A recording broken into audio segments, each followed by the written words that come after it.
Marie-Laure Cagy, Carl Baudouin. Alors Marie-Laure, vous êtes chanteuse, vous jouez également de la percussion, de la flûte de Pan, j'ai vu. Oui, voilà. Et pour Carl, compositeur, clavier, guitare, mandoline, flûte, harmonica, didgeridoo, chant, ce sera tout? Entre autres. Entre autres. Et je sais que vous faites du zen aussi. Vous êtes là pour nous annoncer donc 3 soirées, 3 concerts, Mandala, le 31 mai, le 1er et le 2 juin au Théâtre de Poche. Mandala, qu'est-ce que ça veut dire exactement? On va voir justement l'image d'un mandala. Oui, le mandala, c'est un mot sanskrit qui signifie roue, ça représente un peu un cycle, le cycle de la vie, etc. C'est une figure géométrique et hautement symbolique qu'on trouve dans différentes cultures. Celui qu'on voit à l'antenne, c'est tibétain, c'est le plus célèbre des mandalas tibétains qu'ils font en sable. Et sinon, on en trouve aussi dans la tradition celte, hindouiste, même arabe, etc. Vous êtes un groupe qu'on n'arrive pas à classer. Est-ce que vous faites partie de la world music? Comment vous classez? On y a pensé, on a fait un petit peu de world music, mais c'est vrai que il y a aussi un mélange avec des instruments contemporains. Et parfois, on nous a dit que le mélange était saisissant, parce qu'en fait, ce n'était pas des instruments au départ qui étaient prévus pour être joués ensemble.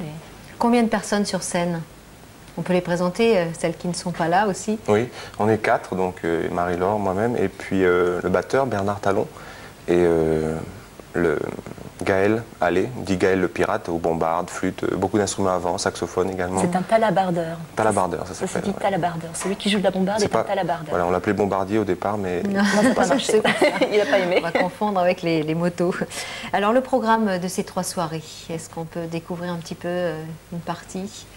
Quelle sera l'ambiance? Est-ce qu'il y aura l'encens et toute une ambiance de rêve, de méditation presque? Oui, parce que c'est une histoire en fait. Donc on avait déjà joué 2 soirées au Théâtre de Poche en décembre dernier, uniquement la musique. Et là, cette fois-ci, on rajoute une petite pierre à l'édifice en rajoutant un des personnages de l'histoire qui est le DJ Wiseman et qui racontera l'histoire entre... C'est un acteur, Steve Garcia, qui racontera l'histoire entre les différents morceaux. Et la dernière étape qui sera en septembre à peu près, ce sera avec la danse et tout, puisqu'au départ ça a été conçu comme ça, comme un spectacle sur une grande scène. C'est un voyage initiatique en gros. Oui, on peut dire ça. Oh, oui. Ouais. Pour terminer, vous avez un album à enregistrer en Australie bientôt? Oui, ça va être vraiment imminent, parce que normalement, juste après les concerts, il y a 2 des musiciens, Bernard et Carl, qui partent déjà pour commencer l'enregistrement de cet album. Et après, on sera rejoint par les 2 autres. On rappelle donc les dates des concerts, 31 mai, 1er et 2 juin. On va vous écouter un extrait, le titre de la chanson, je vous le laisse... Voilà, c'est DJ Wiseman, justement, c'est l'homme sage au didgeridoo. On écoute, merci.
Un beau voyage à ne pas manquer. On accueille maintenant Thierry Régout.